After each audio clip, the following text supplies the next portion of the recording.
श्री चंद्रशेखर आजाद।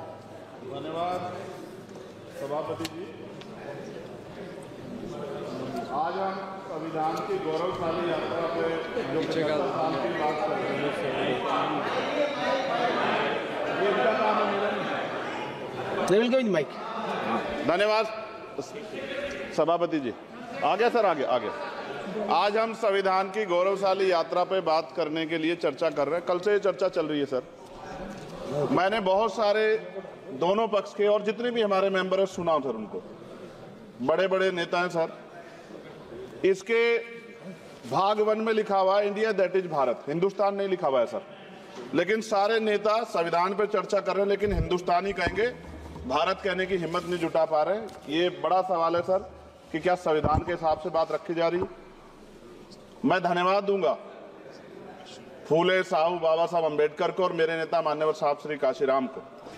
25 नवंबर 1949 को संविधान को सौंपते हुए डॉक्टर बाबा साहब अम्बेडकर ने कहा था कि 26 जनवरी 1950 को हम विरोधाभास भरे जीवन में प्रवेश करने जा रहे हैं। राजनीतिक जीवन में तो हमारे पास समानता होगी, लेकिन सामाजिक और आर्थिक जीवन में असमानता होगी। क्या ये चुनौती आज 73 साल बाद दूर हुई है? भारत ने 26 जनवरी 1950 को संविधान लागू होने के साथ खुद को एक संप्रभु लोकतांत्रिक और गणतांत्रिक राज्य होने का ऐलान किया। लेकिन सर उस समय संविधान की स्थिति ये थी कि जैसे गांव का कोई आदमी, मैं 50 की बात कर रहा हूं, वो 50 साल पहले शहर में आ जाता और बड़े लोगों की महफिल में चला जाता, उस जहां वो खाना खा रहे हो, और वो टेबल पे नैपकिन को खा के जो है ये कहता कि ये तो फीका, क्योंकि वो जानता ही नहीं था, वो समझता नहीं था संविधान को, संविधान है क्या। संविधान उसके लिए महज दस्तावेज था। ये जिम्मेदारी थी राजनीतिक दलों पे कि वो संविधान को व्यवहार में लेके आते। और इसके इतने सारे आर्टिकल हैं, अगर इनको व्यवहार में लाया जाता तो मुझे लगता कि आज देश बहुत बदल गया होता। बाबा साहब ने कहा था कि लोकतंत्र भारतीय भूमि का केवल ऊपरी पोशाक है। उनके अनुसार यहाँ की संस्कृति अनिवार्य तौर पर लोकतांत्रिक है।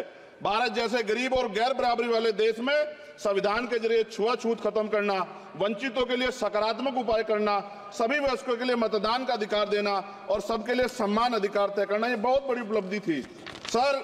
ये संविधान है कि आप वहां बैठे हैं और मैं यहाँ खड़ा होकर अपनी बात रख रहा हूं, और इस देश में आदिवासी महिला के तौर पे जो है राष्ट्रपति बनी है, और प्राइम मिनिस्टर तो नहीं बना, लेकिन शेड्यूल कास्ट के बड़े नेताओं को भी जो है राष्ट्रपति बनने का मौका मिला। इस संविधान की देन, अगर वोट हम पे नहीं होता तो शायद अमीर और जो राजा महाराजा खुद को मानते हैं हमारी गलियों तक नहीं आ पाते, हमारे हाल नहीं जान पाते।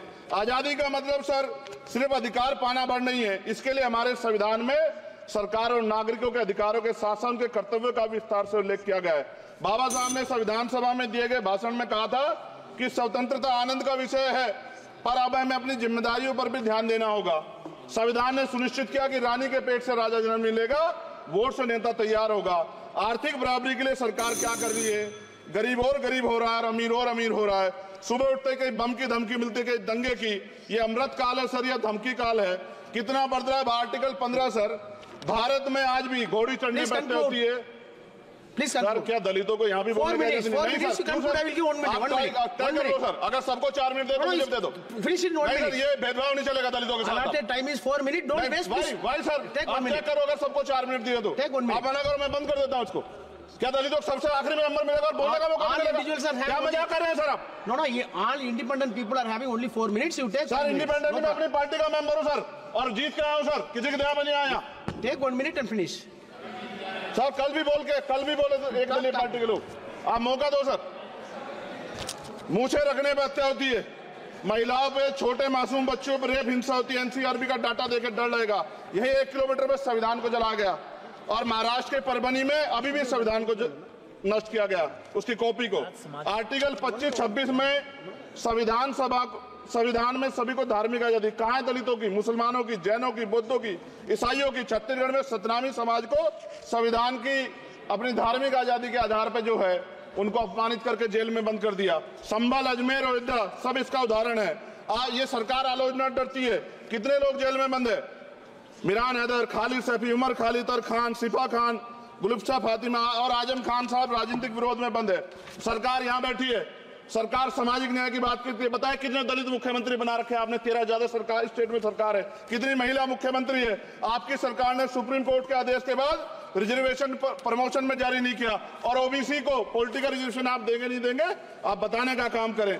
मैं 75 साल की गौरव यात्रा में हम एक सभ्य समाज नहीं बना पाए, इसलिए जाति आधार पर SC ST OBC के बच्चों को प्राइमरी स्कूल से लेकर उच्च संस्थानों में भेदभाव किया जाता है। सरकार निरंकुश हो गई, कोई बुलडोजर से कार्रवाई करता है। कल मंत्री जी ने कहा हमने राष्ट्रीय पिछड़ा वर्ग आयोग बनाया, 69 शिक्षक भर्ती में उसकी सिफारिशों को नहीं माना। EWS के जरिए आपने संविधान पे आरक्षण के प्रावधान पे हमला किया। 1 मिनट में खत्म कर रहा हूं सर। संविधान सर न्यायपालिका में आर्टिकल 124 ये कहता है सर, ये अधिकार जो है, Sanjay sir ji please conclude sir 1 minute में प्लीज संविधान में न्यायाधीशों की नियुक्ति का अधिकार राष्ट्रपति के द्वारा होना चाहिए, अभी तक नहीं हो रही है। All India judicial service commission कब बनेगा? क्या चंद परिवार ही सर जज बन सकते हैं?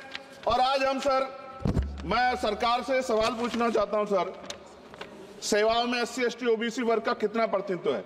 भारत सरकार के मंत्रालयों के अधीन PSU में, बैंकों, बीमा कंपनियों में और स्वच्छता संस्थानों में आउटसोर्स तथा कॉन्ट्रैक्ट पर वर्तमान कार्यरत कर्मचारी कुल कितनी संख्या है?